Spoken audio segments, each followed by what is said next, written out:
Hello and welcome to Primetime Football Monday Night Football edition. The doubleheader finishes up with Commanders versus Bears. And my storyline for this game is round 2, fight. Yeah, it's the second game between Jaydendaniels and Caleb-Williams. Number 1 and number 2 draft pick in last year's draft. And talk about historical draft for QBs. Not only there were 6 drafted in the first round, in first 13 picks, 14 picks, something like 13. I think Broncos were 13. And all of these guys have already played.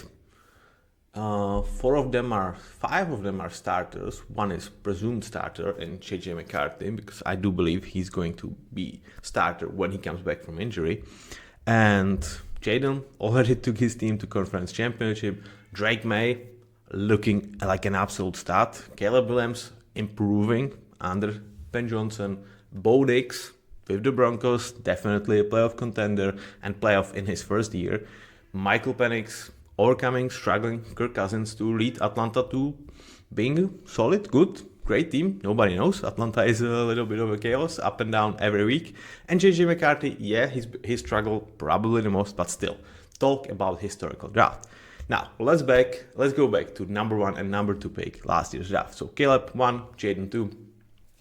They've already met last year, and it's really the game that kind of shaped the season, especially for the Bears, because if they won the game, they would have been 5-2, and with really good expectations. But they lost, yeah, because of Tyreek Stevenson. Let's face it, celebrating and provoking fans during a live play, during a Hail Mary of Jaydendaniels, that was dumb decision.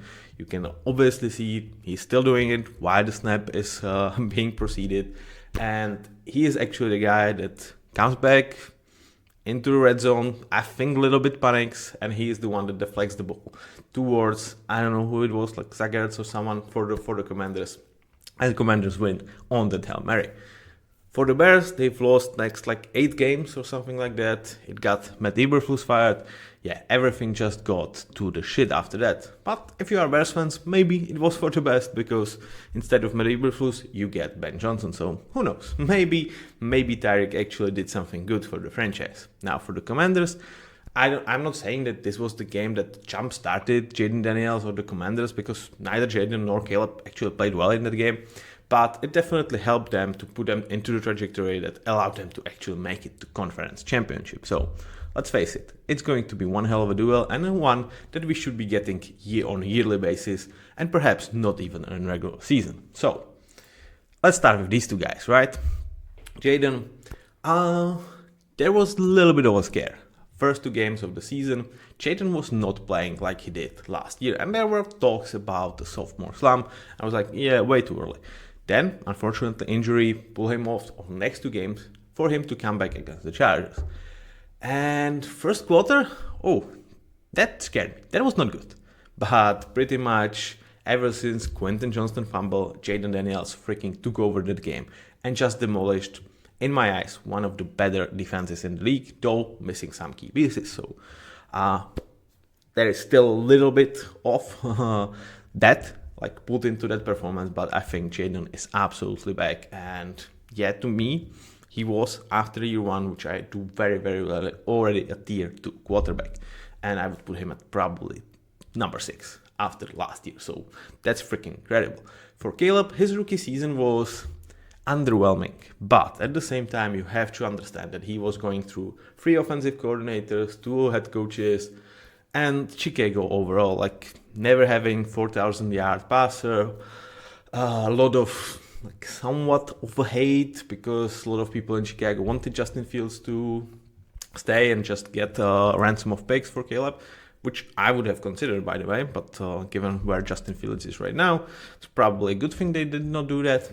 At the same time, there were some personality issues that people in Chicago media and the fanhood had with Caleb. So it was a bumpy rookie year. But getting Ben Johnson, yeah, that absolutely works for you. And I think Caleb so far has been playing better than he was last year, but it's still a lot to be desired. But at the same time, it really feels like it's not there not because he's not capable of doing that.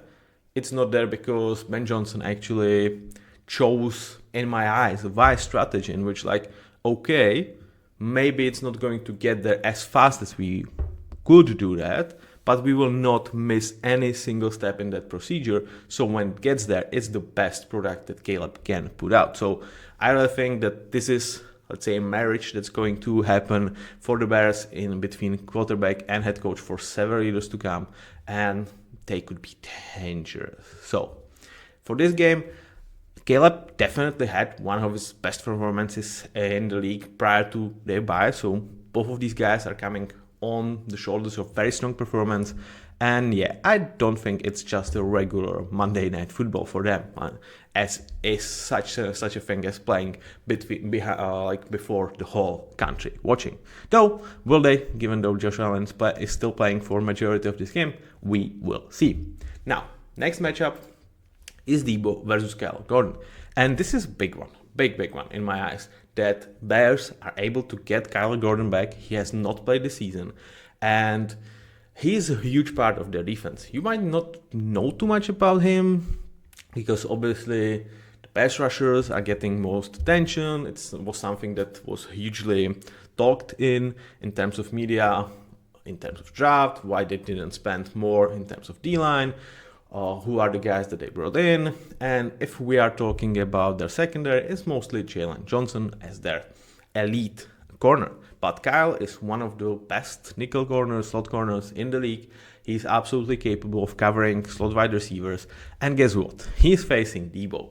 And that's really, really nice matchup because Debo, I was a little bit skeptical because to me, when you bring such a personality into development of a young QB, who Jaydendaniels Daniels still definitely is developing, it could kind of overwhelm him. We've seen it like happening to other guys prior. Like I had this doubt with Stephon Diggs for Drake May, for CJ Stroud. Huge kudos to Stephon Diggs because he absolutely said, "You are dumb, Matty, for even thinking that of me. Like I'm absolutely here to support this guy." Huge kudos to Stephon. But I had my worries about Debo. So far, no noise and a lot of production. So that's very, very good for Debo. And now he's facing Kyle Gordon. This is a matchup in which they are both equally tall. Debo is slightly more bulked up, but Kyler should be able to like run with him and like physical and brawl with him. Who comes on top? I'm not sure, but it should be a really great watch. So watch this matchup. And for the last matchup, I'm going with Marshall Latimore, but it could have been Trey Amos, it could have been Mikey Sanders still against Rome Odunze, because what really disappoints me so far for the Commanders is their secondary, especially their corners. And why I chose Marshall Latimore? Because he's the guy that the expectations were the highest. They've traded for him during last season. It was hefty price that they paid for him, and like reasonably so. Marshall is still a big name and big time corner, but it seems like his best days are past him. And we all hoped that it was just training during the season, getting to new system, new teammates. Now he's going to be the guy. Also, there were some injury problems last year. So far, he's not been the guy, and that's a problem. That's definitely a problem because you need the guy. You need the guy that can shut down number one corners, that can run with them. Marshall has not been that. And whilst Rome Odunze is not necessarily the one that I expected the Bears to have this season, because I thought world of DJ Moore, and so far like he's been underutilized, as well as not just straight in not playing up to my standards. Like I have him as an elite player that looks ridiculous right now because like he's not playing like one at all. But Rome Odunze, he is their feature wide receiver. He's absolutely delivering. And like learning from Keenan Allen, whilst it might stopped a little bit of his production last season, might have been something more valuable in terms of his development. So Rome is definitely looking like a number one for the Bears and a target for Caleb for the years to come. So can any of corners from Washington stop him? At this point, I would not bet on that. At the end of the day, interesting matchup. Scary Terry is out. There are several injuries for the Washington. I also, on the other side, like Chicago Bears are actually kind of benching Braxton Jones for I don't know who on left tackle. Like he played last week, but he played so bad that I just could not remember his name. That scares me.